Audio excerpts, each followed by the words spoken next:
ערב טוב, שלום לכולם וברוכים הבאים. אני דוקטור אנבלה שקד ויש לי את העונג והכבוד לפגוש את דוקטור תמרה טילמן, שלה אני צריכה להגיד בוקר טוב מפני שהיא מתחילה את יומה בסיאטל כשאני יושבת לי בממדי בכפר סבא, אני מתלהבת ונרגשת בשבילי תמיד, אבל גם בשבילכם שאתם הולכים להכיר אישה פשוט יוצאת דופן בכל מובן.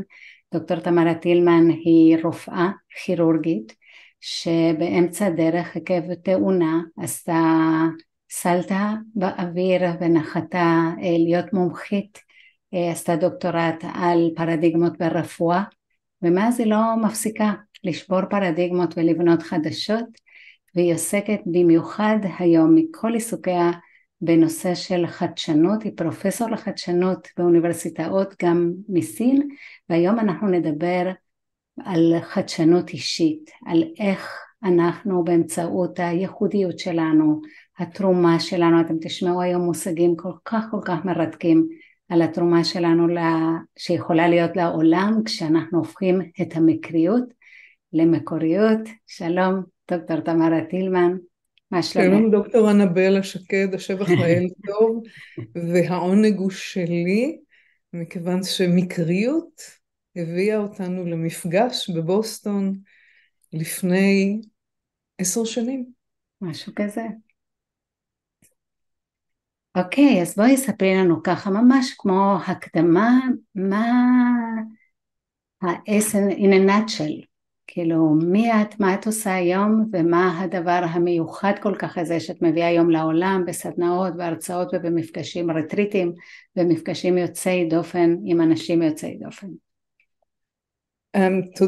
קודם כל, הדבר שאני מדברת עליו הוא בעצם חיי האדם, ומהלך חיי האדם מורכב משני דברים, שני קווים מקבילים, שלכאורה לא קשורים אחד בשני, ומיד נראה שרצוי שהם יתחברו ויתקשרו. האחד, האדם חווה במהלך חייו אוסף של אירועים מקריים. וכל אחד יכול לחשוב על זה. ישבתי במטוס, פגשתי מישהי, אני באתי להרצאה רק מכיוון שהיא הייתה רחוב מאיפה שגרתי בבוסטון, ופגשתי את אנבלה וחיי השתנו. השני, כל אדם יצר לעצמו עולמות מורכבים ושונים, עולמות של ידע, של תחביבים, של השכלה, אפילו לפעמים של התנהגות. למשל, אנחנו לא מתנהגים אותו הדבר במקום העבודה, או לאמא שלנו, או לשליח בסופר. וכאן מגיעה תפיסת העולם שלי, בעקבות אירועים שקרו לי, שאולי נצליח לדבר עליהם, תפיסת העולם שנקראת מולטיברסיזם, יקום מקביל, ובתפיסה הזאת חובה עלינו למזג את שני הדברים האלה, חובה עלינו לקחת גם את המקריות וגם את העולמות שלנו, לעשות אינטגרציה וליצור מזה משהו חדש. אם יצרנו משהו חדש, הגענו ממקריות, מעולמות הידע, לסרנדיפיטי ולחדשנות. ואגב, את רוב הדברים האלה אני יצרתי כלים מעשיים, אפשר את רובם לעשות אפילו רק עם שאלה אחת. אבל התפיסה שלי הבסיסית היא שבעצם כל אחד מאיתנו נולד להשפיע, וזה באמצעות אותו ערך שממזג את המקריות שלנו, את מה שחווינו, את העולמות שלנו, ויוצר על ידי יצירה דבר שנקרא ערך סינגולרי ומצוינות. זה האפשרות שלנו להפוך לגרסה הכי טובה שלנו, והדברים האלה שאני מדברת עליהם הם דברים פרקטיים, ואני רוצה לשים את זה כאן במיידית. אני לא רוחניקית, הרגליים שלי מאוד נטועות ברצפה, אני מגיעה ממדע, אני מגיעה מרפואה, אבל ההבנה שלי, בנוסף למחקרים שאני עשיתי, מחקרים מדעיים אחרים, היכולת להשתמש בשניהם כחומרי גלם לעשייה, ואני אגיד כאן אפילו להצלחה קיצונית, בעצם עוברת דרך הבנה שיש חוקיות ויש רוטינה. אם הבנו שיש חוקיות וניתן ללמוד אותה, זה מה שאנחנו לומדים בפילוסופיה של יקום מקביל, מולטיברסיזם, ואם אנחנו מיישמים, מגיעים למקומות מאוד נפלאים, כמו שקרה לי, אני חושבת שאני אדם ממוצע, שהגיע להישגים לא ממוצעים, ולסטודנטים שלי שחלקם הגיעו באמת להישגים יוצאי דופן. אז שני הקווים המקבילים האלה, מקריות, עולמות הידע, הם חומרי גלם ייחודיים לאדם, וכמו בכל מתכון, אפילו של עוגה, אם לא השתמשנו בכל החומרים, בכל המרכיבים, לא נקבל את העוגה הטובה, לא נממש את הפוטנציאל, נקבל משהו אולי שלא תופח או לא טעים, וכך גם בין האדם. אם לא השתמשנו באירועים המקריים, אם לא מזנבנו את חיינו, אם לא הפנמנו שאפשר לעשות את זה, אנחנו חיים מתחת לפוטנציאל שלנו. שבמקרה האישי זאת רק טרגדיה אישית. רק טרגדיה קטנה אישית. לא הגענו לפוטנציאל שלנו. זה מה שהמורה נירה אמרה להורים שלי בכיתה ה', הילדה לא מממשת את הפוטנציאל. אבל במקרה של האנושות זה הרבה יותר משמעותי. כי כל אחד מאיתנו יכול להוסיף את הפוטנציאל הקטן הזה שלו.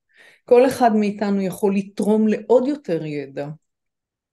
ואם אנחנו מסתכלים ברמה של האנושות, זו כבר טרגדיה אנושית, של האנושות. זאת אומרת שלהצטיין ולזרוח, זו משימה חברתית, כי כשאני עושה את זה, אז אני נותנת את המקסימום, ובמיוחד את המקסימום בתחום שרק אני יכולה לתת אותו, בגלל שרק לי יש את הניסיון הייחודי והידע הייחודי שאספתי לאורך החיים. זאת בעצם גם אומרת שאין אין כישלון, כי כל דבר שקרה הוא למידה, הוא חלק מהמסע, וזה מה שמביא אותנו לחפש את באמת לעשות את האינטגרציה הכל כך מיוחדת שיש לך יקומים המקבילים, שבתוכם אחד התהליכים שאת עושה עם המשתתפות בקורס של מולטיברס, זה מספרים לך סיפור, ואת מוציאה את המקצוע שעוד לא קיים, או את השליחות שעוד לא קיימת, שאף אחד לא נתן לה שם, ואת אומרת, זה הדבר. אולי תתני לנו דוגמה של תהליך שכזה, ואז ניכנס יותר על איך כל אחד מאיתנו יכול לעשות אותה? בשמחה, אני אתן דוגמה מעצמי, ואני אתן דוגמה מאחת המשתתפות. אני רוצה להגיד כשאנחנו לוקחים את התהליך הזה לקצה שלו, אנחנו מגיעים לתפיסה של תיקון עולם. ביהדות זה ברור מה זה תיקון עולם. האדם, האלוהות השאירה כאן, לא כל העבודה נעשתה, ואנחנו מוסיפים לה. בצד החילוני, התיקון עולם זה היכולת שלנו לעשות שינויים אינקרימנטליים, שיבוא מישהו אחר עלינו ויבנה, מישהו אחר עלינו ויבנה, ואז יום אחד יגיע איינשטיין ויגיד, וואו, יש פה איזושהי קפיצה הרבה יותר גדולה. אז אני אתן שתי דוגמאות. דוגמה אחת היא משלי, מה שקרה לי ביום הראשון שלי של ההתמחות בכירורגיה פלסטית.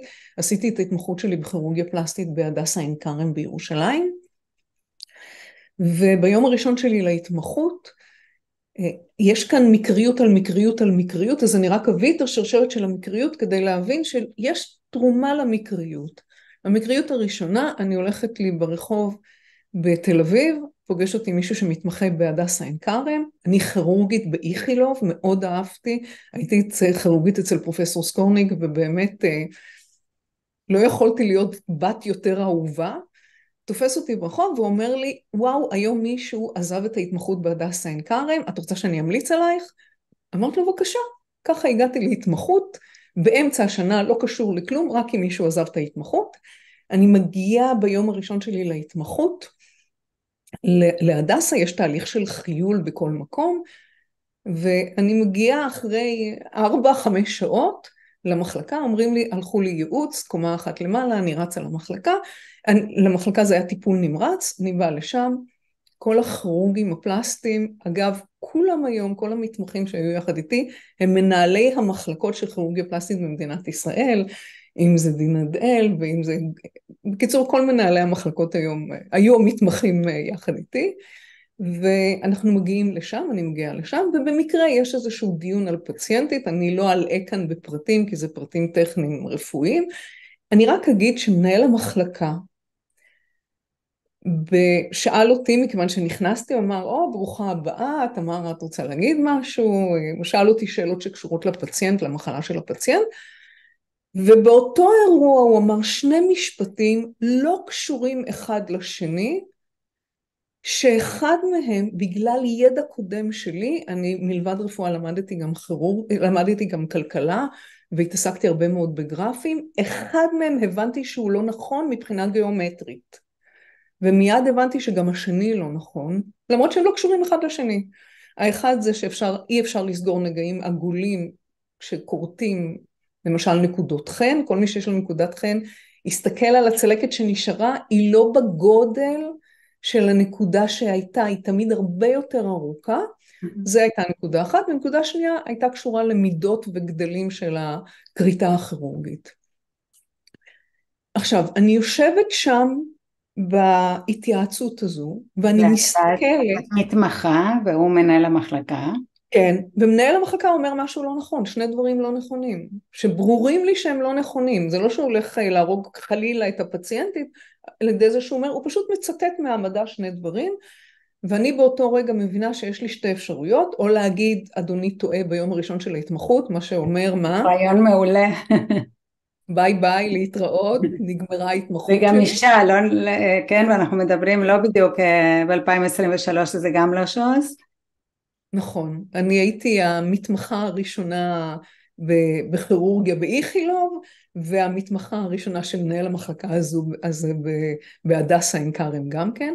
בקיצור, מה שאני עשיתי באותו רגע, שזה אני רוצה להבין, זה הנקודה של להבין שיש כאן מקריות, להבין שזה לא סתם קרה, אני הבנתי משהו שאף אחד בחדר לא יכל להבין, מכיוון שהיה לי ידע קודם. שאנחנו נגיע אחר כך אולי נברר באיזה מקרים האנשים לא עושים את העבודה הזו. ובאותו רגע אני פשוט החלטתי לעבוד על זה, לחקור את זה, לעשות את זה, מה שהסתיים בסופו של דבר בשני דברים. עוד דוקטורט על תפיסות שגויות במדע, בכירורגיה, פרדיגמות, דבר אחד, והדבר השני זה בעצם הפילוסופיה שאני מלמדת היום, פילוסופיית יקום מקביל, מולטיברסיזם, שבעצם אומר קרה משהו, בוא נמזג את זה עם עוד דברים, ואתה יכול להגיע בסופו של דבר, במקרה שלי לדוקטורט נוסף. דוגמה אחת. דוגמה שנייה, היא דוגמה של הילה, העברתי את הקורסים האלה בכל מיני מקומות בעולם, והתגוררתי בבוסטון 20 שנה, אז העברתי גם שם, והילה הייתה מישהי שהגיעה אחרי רילוקיישן שני, הראשון היה אני חושבת בטקסס, השני בבוסטון, ובכלל היא הגיעה מתחום של עיצוב,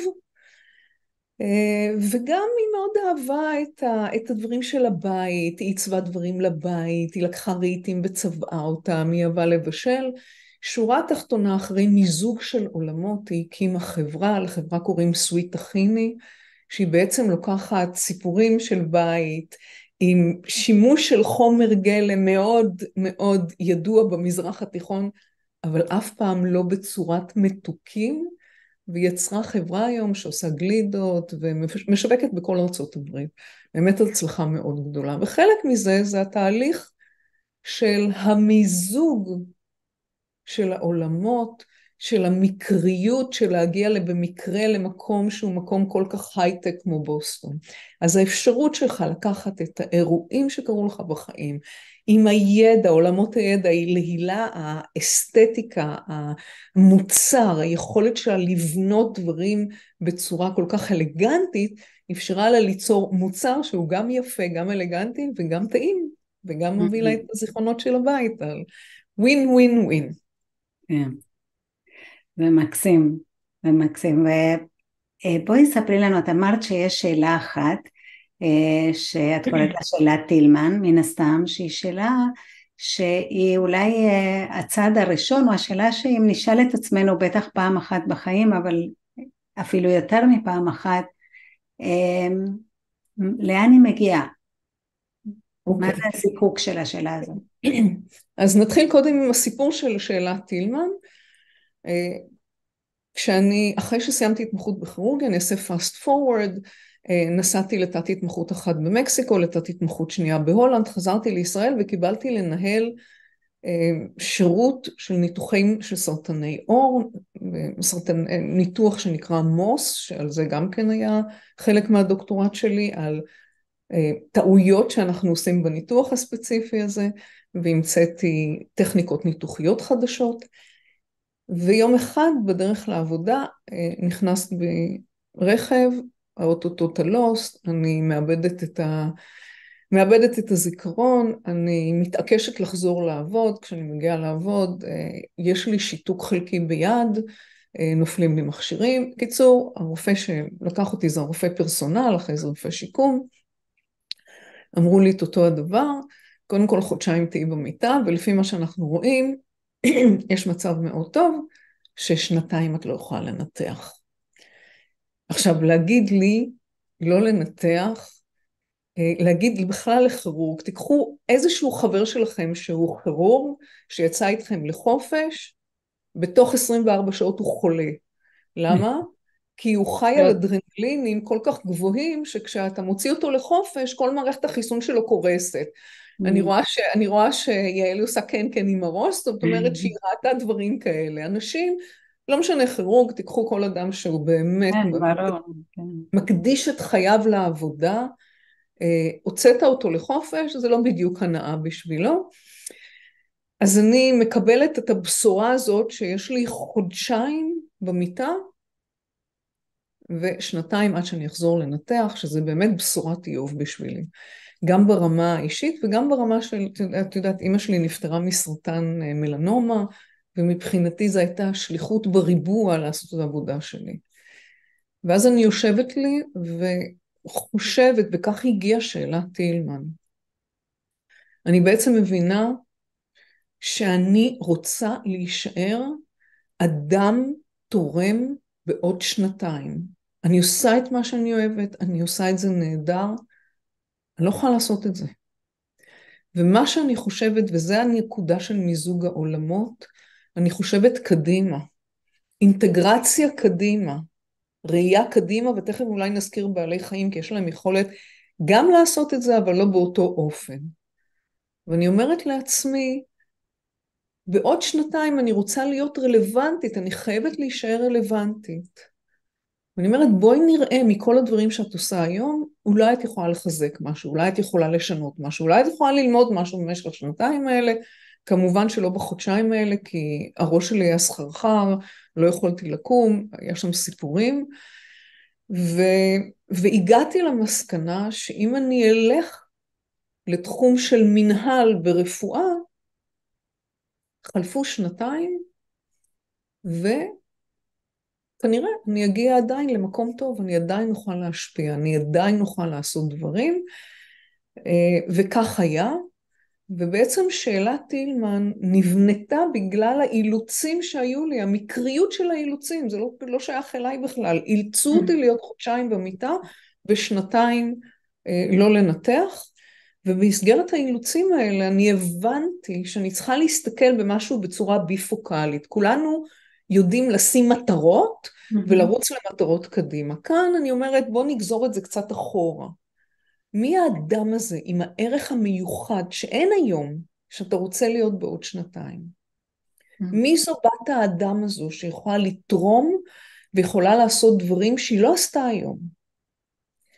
וברגע שאת מבינה מי זו, את שואלת את עצמך, מה אני יכולה לעשות בחודשיים הקרובים? שיתרום הכי הרבה לכך שאני אהפוך לאותו אדם בעוד חודשיים, בעוד שנתיים. בעוד שנתיים. זאת אומרת, יש פה שני שלבים, זה השלב של ויז'ן, של החזון קדימה מכאן לעוד שנתיים, מי אני רוצה להיות בעוד שנתיים, ואז החזרה של את טילמן, זה מה הדבר שאם אני אעשה בחודשיים הבאים, יקרב אותי, למה שאני רוצה להיות בעוד שנתיים. ואני רוצה לשתף את החוויה שהייתה לי עם השאלה הזאת, ואני חייבת להגיד שאני כבר מאז הקורונה מאוד מאוד עסוקה ביצירה של תוכניות דיגיטליות, ואני רוצה לשנות את ההורות בישראל, יש לי איזה אמביציות ואת הטיפול שגם תמר אמרה לי כבר בבוסטון, את צריכה לשכפל את עצמך, ואמרתי לה, אין, אי אפשר, אי אפשר, אני לא יכולה ללמד, והיום אני מלמדת את שיטת הטיפול שלי, שלמדתי להבין אותה בעצמי, והשאלה הזאת שאני באמת מצליחה מאוד בארץ, עם הרצאות, עם התוכניות, אני מכשירה מטפלים, ואני שואלת את שאלת טילמן, ואני אומרת, בעוד שנתיים, אני מסתובבת עם הספר שלי, מתורגם לשפות שונות בעולם, וזה לא, בכלל לא קשור למה שאני עושה היום, ואז שאלתי את השאלה הזאת, מה אני יכולה לעשות היום? To make a long story short, ב-18 לינואר הספר שלי יוצא בספרד, ונמכרו הזכויות לכל השפות בעולם, אז זה היה חזק, מאוד מאוד מאוד, כי אני לא חשבתי על מה רוצה בעוד שנתיים, הייתי כל כך בתוך הדבר הזה, שהיה טוב אגב, זה לא שאני צריכה להחליף, אבל אמרתי לו, בעוד שנתיים זה משהו אחר. כן, בעוד שנתיים אגב, לא חייב להיות כזאת מטרה עגולה כזאת על לוח שאני שולחת לשם חץ. זה צריך להיות כיוון. זאת אומרת, זה צריך להיות משהו שאני יודעת שאני לא עושה עכשיו, שאני יודעת שאני יכולה לתרום בו ערך הרבה יותר גדול.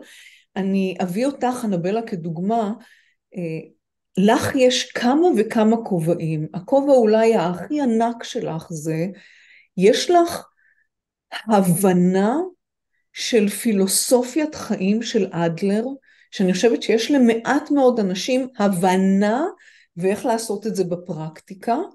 והדבר השני, את פיתחת מתוך זה כלים, ועשית את זה, אני קוראת לזה עם חיוך, זה כלים עם חיוך, כי זה כל כך מעיק, הנושאים האלה כל כך מורכבים, ואת מפשטת את זה, ויש בזה אלמנט של איזושהי אתנחתה כזו וחיוך, יש לך את היכולת גם לפשט וגם לגרום לאנשים לפעול לא מתוך מועקה, אלא מתוך חיוך, מתוך עידוד, כן? זה מה שאת עושה, מתוך עידוד.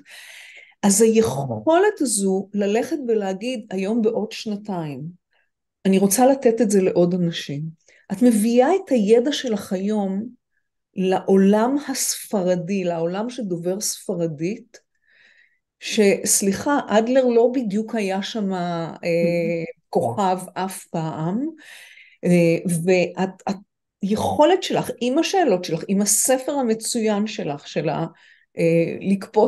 לקפוץ למים, מאפשרים יצירה חדשה שלא הייתה קודם, ומעגל השפעה אדיר, אדיר שלא היה קודם, וזה תיקון עולם, זה התרומה שלנו.